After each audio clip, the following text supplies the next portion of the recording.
Hank here with my thoughts on Golden Age projects, FC1 MKIII. When you purchase this beautiful microphone, you also get a shock mount, a vinyl carrying case, and of course a user manual. Price-wise, the suggested retail price is just $99 US. When it comes to the build quality, the FC1 MKIII has a heavy-duty brass body coming in at just over 1 pound. It contains Discrete Class A electronics and transformer balanced output stage for vintage style voicing.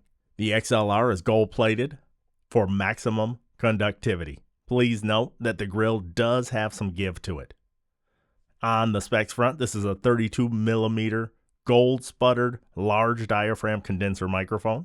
The polar pattern is cardioid. The frequency response is 20 Hz to 20 kHz. It has an equivalent noise level of 18 dBA weighted. However, the website says 17, but the manual says 18, so I'm going with 18. It has a max SPL of 130 dB, a sensitivity of minus 36.5 dB at 1 kHz, and it requires 48 volts phantom power. Now I'll duck over to the side 2 feet, and you can hear what the microphone would pick up. I'm approximately 2 feet from the side of the microphone, and this is what you'd pick up if you were in the same room with somebody who's using that microphone. This is the bleed you'd get from their talking. Now I'll duck around back 2 feet so you can hear what you'd pick up if somebody were across the table from you.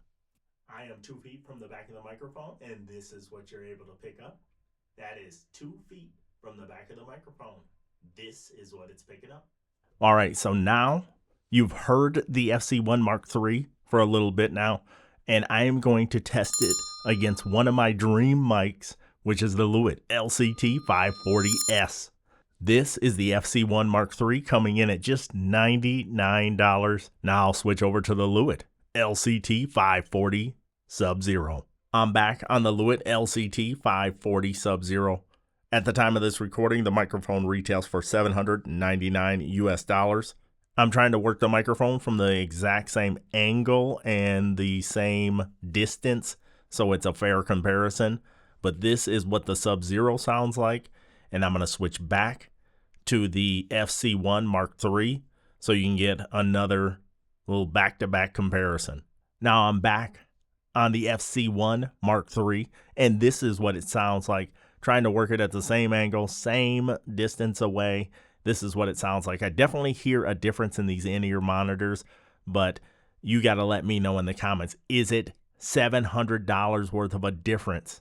Could you get away using this microphone, or would you just have to have the 540S? The 540S is one of my dream mics that I always wanted to get ever since it came out, and I finally purchased it, I want to say last year, and I have been very pleased with that microphone. But what do you think? What does my voice sound like on this as opposed to the Lewitt? All right, the last test I wanted to do was just kind of lean in a little closer, because in the manual it says you do get proximity effect, and it says in the manual, like we all know, that can be good and it can be bad.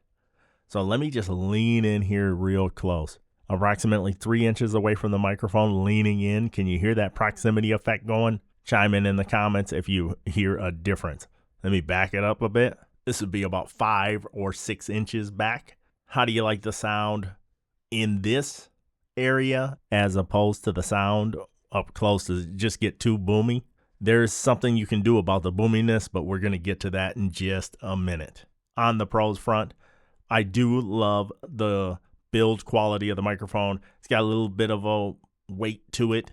Piggybacking on that, it's the overall look, especially inside this beautiful shock mount. They did a fantastic job of giving it a rock solid build and an equally pleasing look. Also, you gotta appreciate that they include the shock mount for that price, as well as the vinyl carrying pouch, of course. So I appreciate that. And they've got another little secret inside, which is a 100 Hertz high pass filter, which we'll come back around to.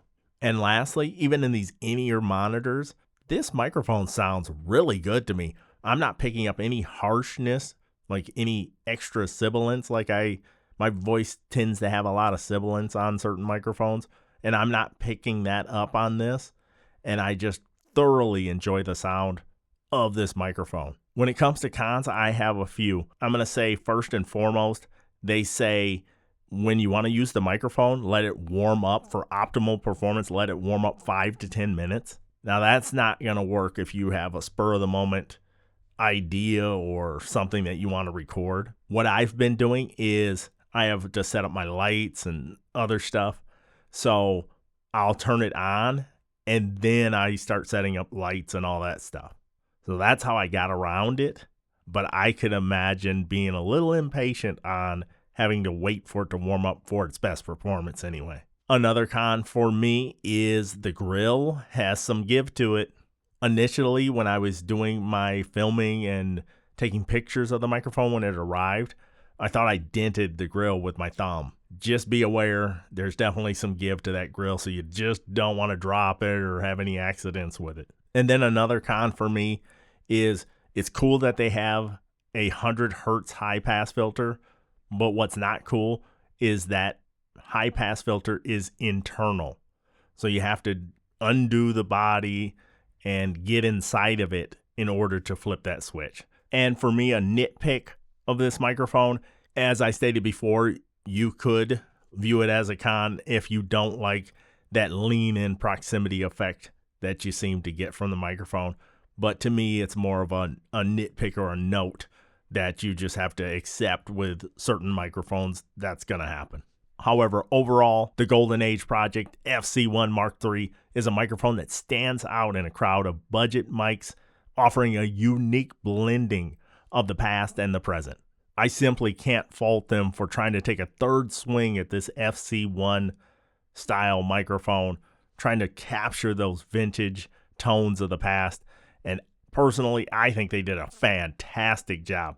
I can't speak to the longevity of the microphone yet because it's fairly new. I've had it for over a month. But what I can say is I'm very appreciative at the care and the concept of what they're doing here. But ultimately, it comes down to what you think. Does this microphone sound good on my voice? Let your voice be heard in the comments section. At $99, I think Golden Age Project has a hit on their hands. However, only time will tell. I'll be happy to read your thoughts and respond in the comments section. But that's going to do it for my review of the Golden Age Project FC1 MKIII. Until next time, thank you.